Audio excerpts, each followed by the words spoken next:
فأنا ناصح لإخواني بالصدع بالحق تبيض وجوههم. السكوت في مسألة الحزبية يضرها، فاصدع بما تؤمر وأعرض عن المشركين.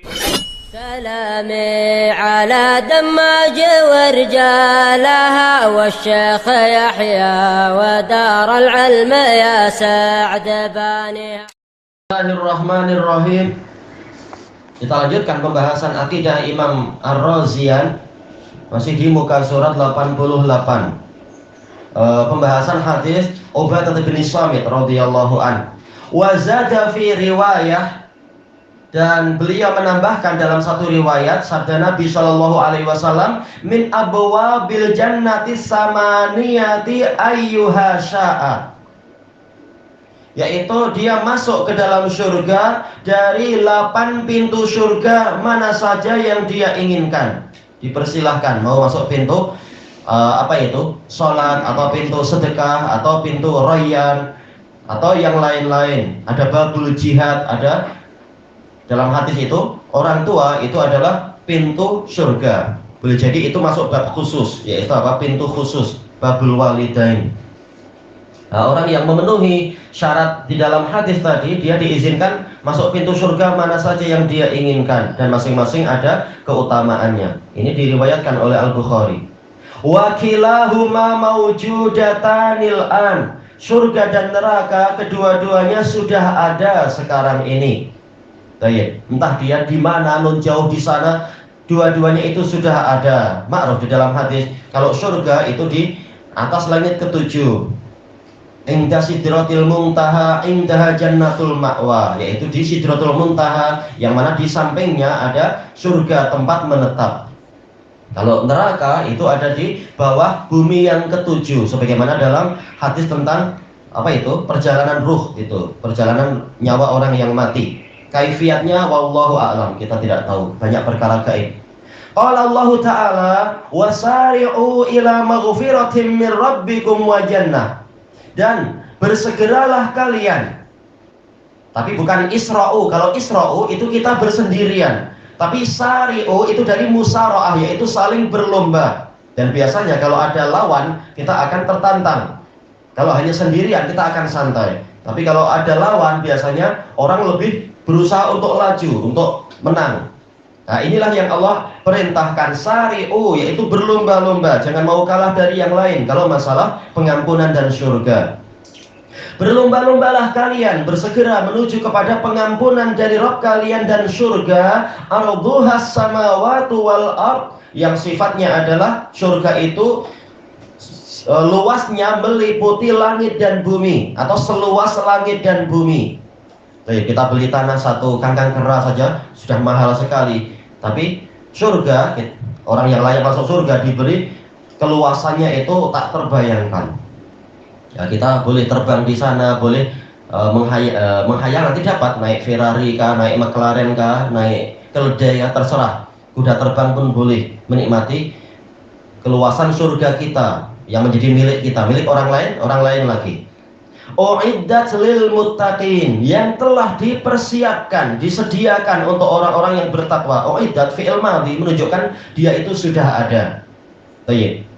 Wa qala subhanah, Allah yang maha suci berfirman, wattaqun naral lati uiddat lil kafirin, dan takutlah kalian kepada neraka yang telah dipersiapkan untuk orang-orang kafir. Jangan memahami dengan pemahaman yang sangat dangkal. Kan dipersiapkan untuk orang kafir, untuk apa saya takut? Tak, Allah menyuruh engkau takut. Berarti walaupun neraka itu asalnya untuk orang kafir, banyak juga orang yang dia singgah di situ. Jelas or bukan milik kita, tapi berapa kali kita singgah di situ. Na'udzubillah, kalau or-nya adalah neraka. Na'udzubillah. Kenapa? Man tasyabbaha biqaum fahuwa minhum. Barang siapa menyerupai suatu kaum, dia termasuk dari mereka.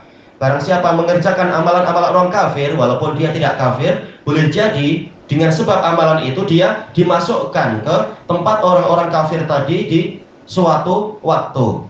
Walaupun suatu saat nanti dia boleh keluar lagi, seharinya 1000 tahun.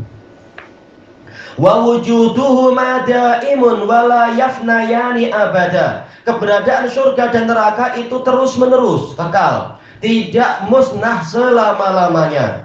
Qala Imam Abu Utsman As-Sabuni rahimahullah, wa yashhadu ahlu sunnah annal jannata wan nara makhluqatan.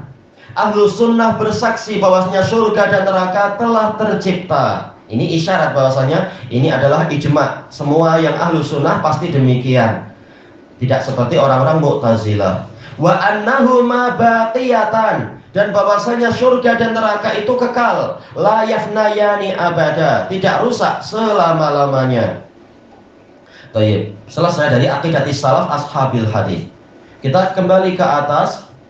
Baik, dan termasuk, dan dalilnya memang banyak sekali yang menunjukkan surga itu sudah ada. Di antaranya adalah hadis hasan, man qala subhanallahil azimi wa bihamdihi hurisat lahu nakhlatun fil jannah. Barang siapa mengucapkan subhanallahil azimi wa bihamdihi, akan ditanamkan untuk dia satu pokok surga, satu pokok kurma di surga. Tentunya bukan kurma yang biasa-biasa ini.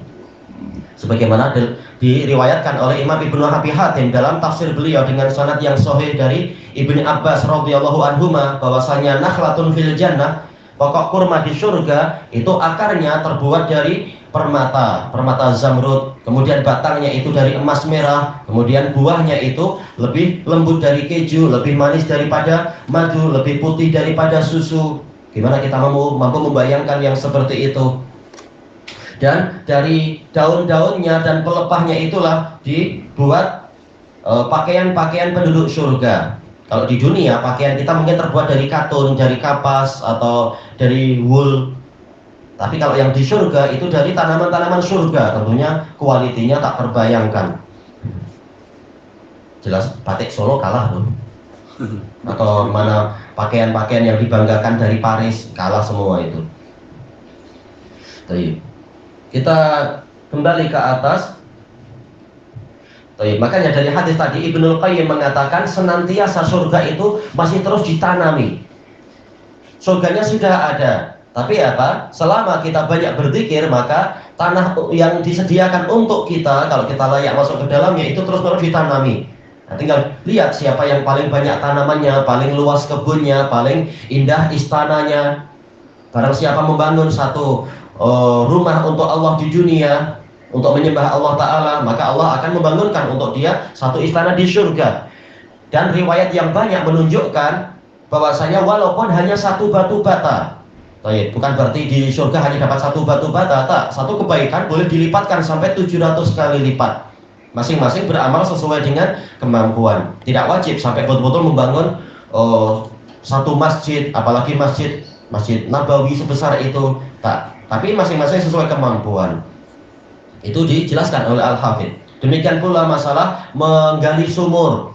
Tidak wajib betul-betul menggali sumur dari awal pekerjaan sampai selesai, tapi sesuai kemampuan. Mungkin hanya membantu mencangkul satu kali, atau membantu apa mungkin ya seperti itu, membantu bahkan menyediakan tali. Nanti Allah akan menjadikan itu sebagai amal jariah sampai hari kiamat, terus menerus pahalanya sampai ke dia, walaupun dia hanya membantu sebagian kecil dari menggali sumur atau membangun rumah tetangga yang sudah rusak-rusak. Alhamdulillah, yang Anda lihat di sebagian status ikhwah, bahkan ada yang dari Perlis sengaja berangkat ke mana itu, ke Shah Alam, dengan kereta-kereta besar dia membantu untuk membersihkan rumah-rumah orang-orang yang terkena bencana kemarin, membantu untuk menghilangkan gangguan-gangguan atau kayu-kayu yang rusak. Lalu sebagian yang lain aktif membantu menyediakan kemah-kemah. Allah tidak akan menyia-nyiakan amalan tadi, kemah-kemah penampungan sementara dan seterusnya. Baik. Intinya adalah apa? Surga sudah ada dan isinya masih terus disediakan oleh Allah sesuai dengan amal orang-orang yang hendak memasukinya. Baik, kita kembali ke atas. Kata Imam Ar-Razian, Abu Hatim Ar-Razi dan Abu Zur'ah Ar-Razi, wal jannatu sawabun li awliya'ih wan naru iqabun li ahli maksiyatih. Surga adalah pahala untuk para wali Allah, sementara neraka adalah hukuman untuk orang-orang yang bermaksiat kepada Allah. Hasbunallah wa ni'mal wakil. Baik, wali Allah ini bukan yang maksudnya adalah sholat di atas pokok apa itu? Pokok nyiok atau pokok pisang. Ini jangan-jangan malah riya, memamerkan seperti itu. Sholat di masjid lah, masjid untuk apa? Anda malah sholat di atas pokok, dilihat orang banyak. Para wali tidak seperti itu. Tapi para wali seperti yang Allah sebutkan, ala inna awliya Allah la khaufun alaihim wa lahum yahzanun alladzina amanu wa kanu yattaqun. Ketahuilah sesungguhnya para wali Allah itu mereka tidak tertimpa ketakutan dan tidak bersedih hati. Mereka adalah orang-orang yang beriman dan senantiasa bertakwa. Orang bertakwa mereka lebih suka menyembunyikan amalannya, bukan malah memamerkan amalan dan kesaktian atau apa saja istilahnya itu. Orang-orang yang menjalankan syariat maka dia dipersiapkan untuk masuk ke dalam surga. Sebaliknya neraka adalah hukuman bagi orang-orang yang bermaksiat. Sama saja maksiat, baik itu maksiat terkait dengan haknya Allah semata, atau hak dari orang tua, hak dari tetangga, hak dari sanak kerabat atau teman-teman, atau hak yang terkait dengan hak dirinya sendiri, sampai bahkan hak yang terkait dengan hewan. Sebagaimana sabda Rasulullah SAW, "Udzibatim ra'atun fi hirrah." Ada seorang wanita yang disiksa dikarenakan apa? Kucing, yaitu dia menahan kucing itu sampai mati, tidak memberi makan dan minum, tidak membiarkannya bebas untuk mencari serangga-serangga di tanah. Semata-mata karena kucing, dia masuk neraka. Na'udzubillah. Berarti di sini ada isyarat kalau dia beramal soleh untuk kebaikan kucing tadi ataupun hewan yang lain, maka dia akan masuk surga.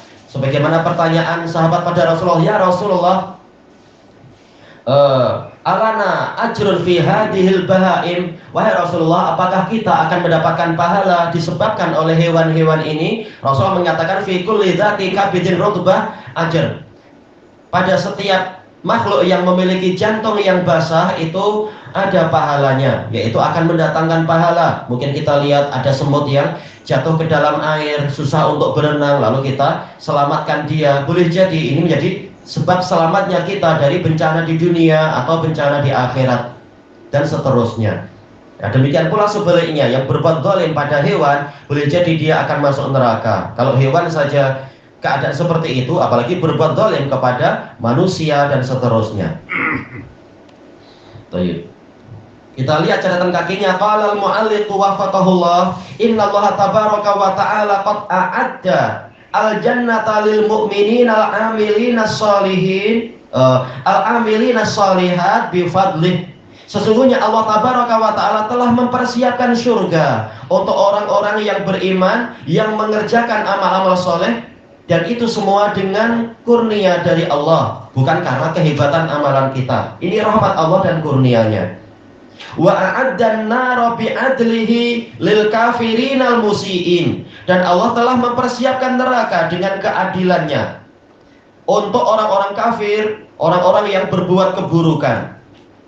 Qala Allah Ta'ala, mathalul jannatil lati wa'idal muttaqun, gambaran atau perumpamaan surga yang telah dijanjikan kepada orang-orang yang bertakwa, dan Allah tak pernah mengingkari janjinya.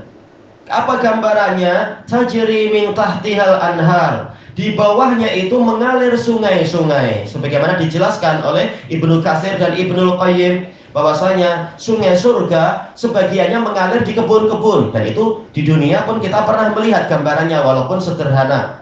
Nah, di surga lebih hebat lagi. Dan juga di bawah telapak kaki kita, yaitu di bawah rumah kita, di bawah istana kita. Kalau Nabi Sulaiman saja dengan taufik dari Allah mampu memerintahkan jin untuk membangun istana yang lantainya itu jernih seperti cermin. Nah, di bawahnya ada semacam lautan, banyak kebun-kebun, taman laut dan sebagainya. Nah, di surga lebih hebat lagi tentunya. Di bawah telapak kaki kita ada lantai yang tembus pandang, transparan. Nah, di bawahnya mengalir sungai-sungai. Sungai surga, bukan sungai Temin atau sungai mana itu, sungai yang di dunia. Tapi tentunya jauh lebih indah. Makanya dalam ayat yang lain, tajri min tahtihimul anhar, sungai-sungai itu mengalir di bawah mereka, bukan hanya di bawah istana surga, tapi di bawah orang-orang. Jadi betul-betul kita ada di atas sungai nantinya, sesuai dengan yang kita inginkan, tergantung desain interior eksterior yang kita sukai. Biasanya ini kesukaan wanita ya, mereka yang ngurus, anak sih tinggal menikmati aja, terserah lah susun macam mana. Laki-laki mutakayif, senang untuk menyesuaikan diri. Tapi di surga jelas lebih nikmat, lebih hebat, dan lebih mengagumkan lagi. Di surga kita akan memiliki akal yang sempurna. Tak perlu kita tanya ke IKEA, kita tahu, oh macam ini kok, lebih sedap kok, terserah. Tayyib, ukuluha da'imu wa dhilluha. Buah-buahannya itu kekal. Di musim apapun, bahkan tidak terkait dengan musim. Bahkan buah yang di dunia tak ada, di surga ada. Wa dhilluha, demikian pula naungannya. Tak ada, kita tak akan melihat musim kemarau nanti daun-daun jadi hilang, tinggal batang-batangnya dan rantingnya saja. Seperti di sini, seperti di Yaman, ketika musim sejuk, betul-betul tanaman itu tinggal itu-itunya saja, ranting dan batang, seakan-akan dia mati. Nanti kalau musim semi, mulai muncul pucuk-pucuk yang hijau dan seterusnya. Nah, di surga semuanya kekal. Kekal bukan berarti nanti kita bosan, tak, tapi Allah akan memberikan variasi yang banyak sekali, tapi dia kekal, tak ada kerusakan. Tilka uqbal ladzina taqau. Itulah kesudahan untuk orang-orang yang bertakwa. Baik, tilka di sini dari satu sisi memang dia menunjukkan jauh, memang dia di atas langit ketujuh. Dari sisi yang lain, isyaratul lil bu'd ini adalah li ta'zim, yaitu menunjukkan saking besarnya dia sehingga kita perlu menunjuk dari jauh kalau ingin melihat, untuk melihat secara keseluruhannya. Itulah kesudahan untuk orang-orang yang bertakwa, hasilnya sangat bagus. Wa uqbal kafirinan nar, dan kesudahan orang-orang kafir adalah neraka. Na'udzubillah. Tayyib ilahuna wallahu a'lam.